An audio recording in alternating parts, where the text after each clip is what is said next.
I noticed the other day, that I had a Matt and Linda category, and then like I looked at the videos, but there was no videos, and I was like, oh my gosh, how could I not have made the Matt and Linda like series, like even start that? So that is what this is.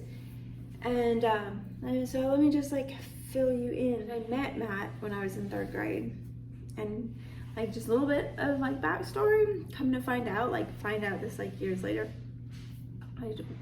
We find out years later that we actually lived on the same street when we were in like kindergarten in Chalmette, and there was I lived in these townhouses, and like down from the townhouses there was like just a couple down was this house, and there was always these little kids playing in the street.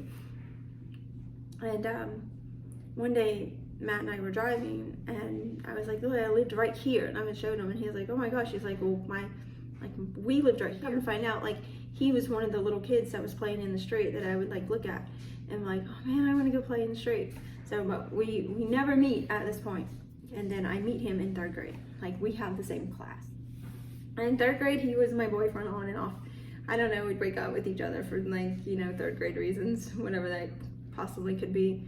But oh man, I thought he was the cutest little boy with his white straight blonde hair, and it was always being flowy and stuff, and I just loved him. Like, I truly just loved him.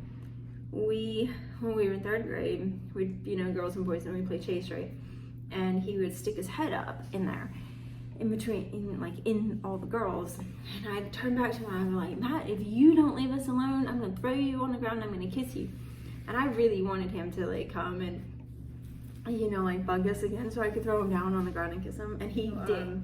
He comes, and I grab him, and I throw him on the ground, and I climb on top of him, and I kiss him, and he runs off screaming, ah, she kissed me. But later on, he will tell me, like, when we're teenagers, that he actually like fell in love with me in that moment. And he was like, I was in love with you right then. And I end up moving away in 4th grade. My dad gets sick with cancer, and then we end up leaving.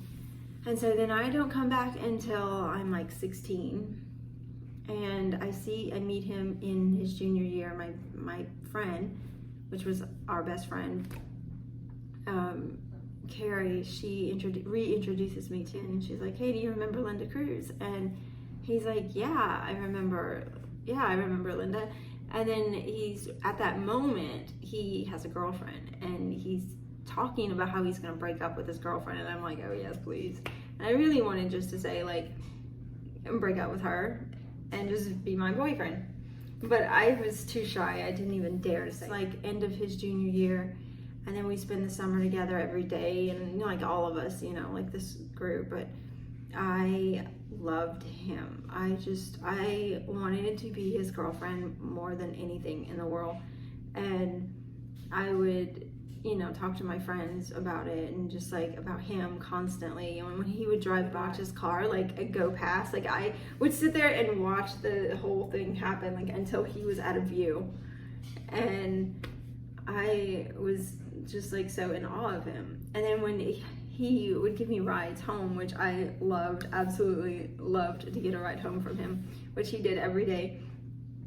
And he would strum my leg, like, like sitting like this, and he'd like strum my leg as though it was a guitar. And I was just like, oh my gosh. And I would get so still inside. I wouldn't flirt back, which like now as an adult realizing like he's flirting with me, but I was like too like in awe of him to even like flirt back. But I just didn't want him to stop. I think that was it. I think I was afraid that if I moved, he would stop. So I would just get really still, hoping that he would never stop. And I would tell him I loved him, and of course he would say it back. So he would say I love you back and forth, and we'd kiss goodbye and hello and all that kind of stuff. And I was just like, I just knew, like I knew he was, like I was meant for him. I like absolutely knew. And he would like some other girl, and I would listen to him like talk all about her, and it would drive me insane. I had faith that he was supposed to like be with me. Like I know like this is who I'm supposed to be with, but then I've told people that I like him, and he never says anything, and his response to me doesn't change. And then he goes out on a date, and you know, like when he went out on that date, that was kind of a big moment because I was just like, well, there's no possible way that he would like me if he likes her. And so that was kind of a hard thing to deal with. Is like, I think at this time I'm like 16. You know, I have like this faith that this is who I'm going to end up with, but then I start doing things that would only make that not happen. On the back of his car, he would work at this local pizza place, and it was down from my house, so I'd walk over there, and I'd sit on the back of his car, and he'd play the guitar, and he'd wait for delivery. And as soon as he had a delivery, he would leave, and I'd walk back home. And I remember going to school one day and everybody asking, like, are y'all together? And I wanted so bad to say yes. And I almost did. I was like, yes. But I didn't, because I didn't want him to find out that I was telling people that we were together when we weren't together. And I didn't want to be like a loser in that way, so I never say yes, and I say no. And I'm like dating someone at the time, but like I didn't like, I wasn't serious about that person. But I end up marrying him. And so we went in different directions. It takes us away, you know, and it's like 20 years later, and I'm across the country, and I never forgot about him. Like, my kids grew up like knowing about the guy that I was supposed to marry. Like, that's what I would say. Like, this was the person that I was going to marry. Like, I knew for a fact, and they knew. And so I'm across the country, and my best friend at the time, he says, like, we're just kind of talking about stuff, and like I bring Matt up, and he's like, you should contact him. And I was just like, really? He's like, yeah, you should contact him, like, and like see what he's doing. And so that night, I send him a Facebook message, but I left this town for reasons that I'll share one day. But I left this town, and so I didn't let anybody know where I went and what I was doing or anything. I didn't keep contact with anybody. So when like Facebook is now, you know, a big thing, and I don't friend request him. I just send him a message because I'm scared. You know, I'm like terrified of being not so much rejected, but him being angry with me. And so I just send him this message, and it goes in like, I don't know how it goes, but it goes into like a different box when you're not friends. And he doesn't respond ever, because I don't know how Facebook works. Anyway, I never hear from him. 2020 thing and all the COVID stuff, and like I get sick and I'm down for a long time. I just had decided that I was leaving. Like, there was no point. My marriage was over.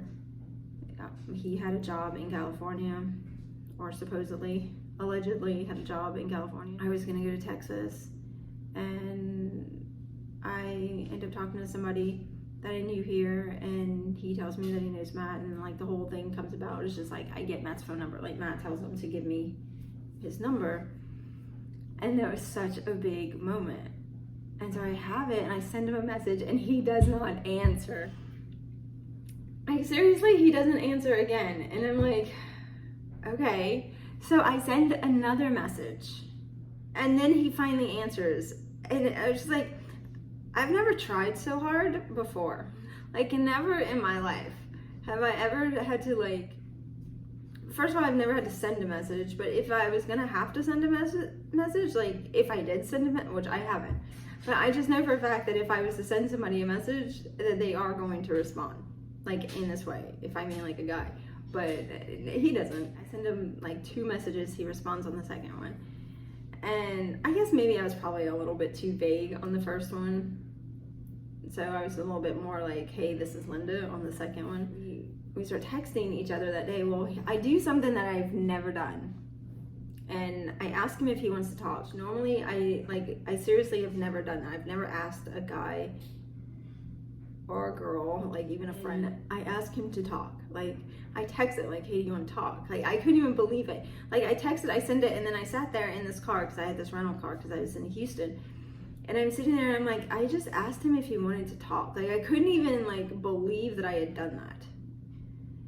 And he says yes, and then we set a time. And then it's like, so it's that time, right? I had gotten a beer, because I was, like, staying downtown. So I walked to this, like, bar that really sucked. It was like no energy dose, so like a beer, and then I eat something, and I go back up to my room. I'm waiting for 8 o'clock. Oh my gosh, it took the longest time. Well, guess what?